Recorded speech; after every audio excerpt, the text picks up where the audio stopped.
one of the limiting factors, especially in love relationship, is the willingness for partners to accept that they are wrong when they are wrong.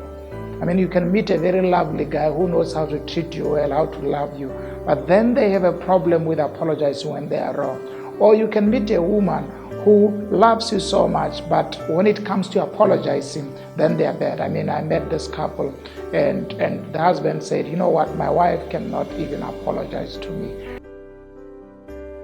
It is very important that apologizing should always be followed by change of behavior. The true sign that you are apologetic of what you have done is when you are modifying your behavior to represent the words of your apology and to display in action your suggestion of being sorry.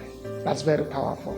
An apology should be represented in reality by change, by modification of behavior, by efforts to change.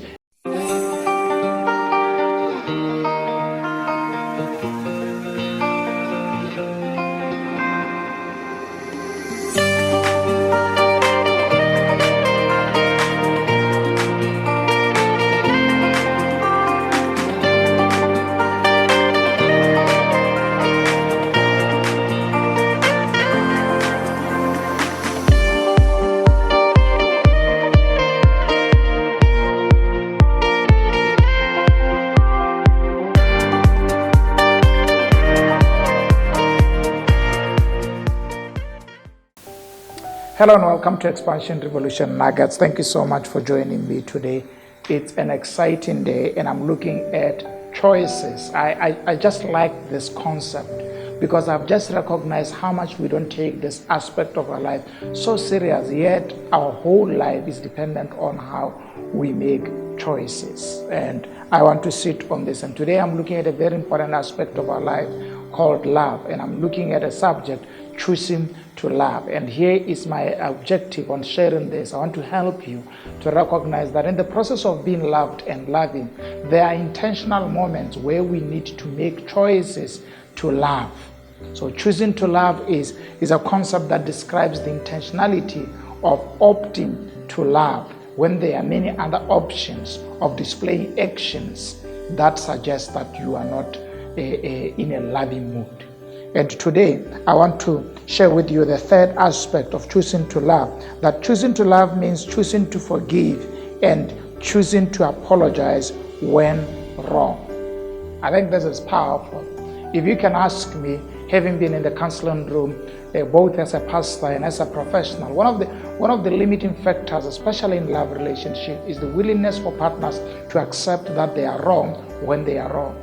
I mean, you can meet a very lovely guy who knows how to treat you well, how to love you, but then they have a problem with apologizing when they are wrong. Or you can meet a woman who loves you so much, but when it comes to apologizing, then they are bad. I mean, I met this couple and the husband said, you know what, my wife cannot even apologize to me.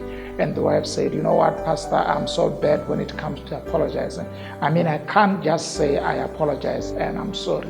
But in my heart, I really regret what I've done. I would be so sorry. But here's what I want to say. I mean, apology is not given until it is said.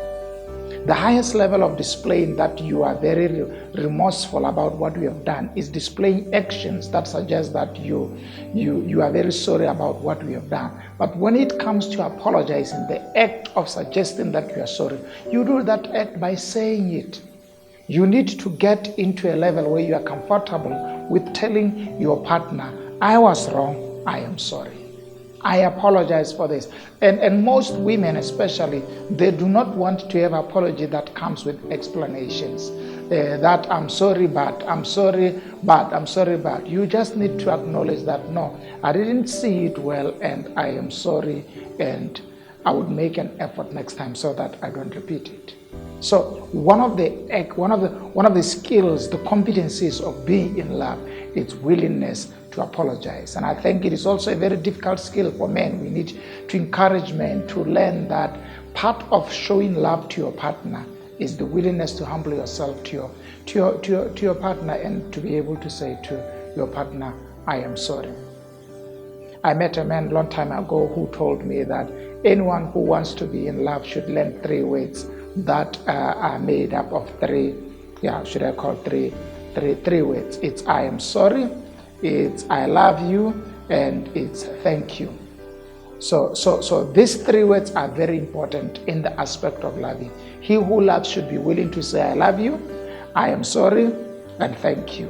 In a good relationship, whether it is a couple in a marriage or young people who are intending to marry, they need to develop the skills at a very young age to learn to apologize when you are wrong. And it's a great skill. And, sometimes people would fail to see love, rolling around the words, I love you, but they may be able to see love flowing in the words, I am sorry, especially when there is a link between your emotion and your honesty and your loyalty to love in your words, I'm sorry. I know that in the modern world, there are people who are very tricky. They can abuse you and blackmail you and, drive a very real, strong emotional blackmail by saying, I'm sorry, crying around them. Then after saying, I'm sorry and crying around, you don't see any change. It is very important that apologizing should always be followed by change of behavior.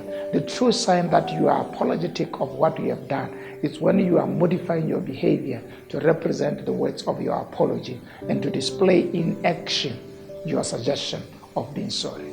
That's very powerful.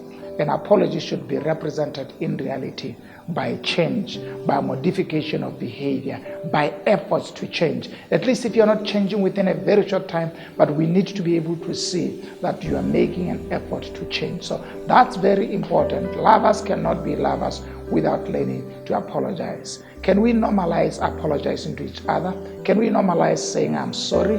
Can we normalize saying I was wrong? Can we normalize saying I didn't see it well? Can we normalize saying I think I didn't understand you well? Or I think I was wrong. I was so intrigued or so deceived or whatever happened. Normalize accepting that there are things that sometimes you don't see well and you can make wrong decisions. And when you have made wrong decision, it's okay to say I'm sorry. Don't even create an argument that you'd want to use to blame your partner and make them feel like they did something wrong when in actual fact you were wrong. I think that's important. Normalize learning to say I am sorry. It will help you, it will build your relationship, it will help you to do things right. So thank you so much for joining us today. Let's normalize to say I'm sorry. Apologizing to your loved one, it's one of the best ways to display love. I think I like that. Should I repeat that? Apologizing to the person you love the most is one of the best ways of showing him or her that you love him. No one wants to be married to a rigid woman or man who does not allow his tongue to express remorse and regret. Learn to say I'm sorry. It will help you and it will build your marriage. Let's see you next time. Please share this information and help your people become better. Bye-bye.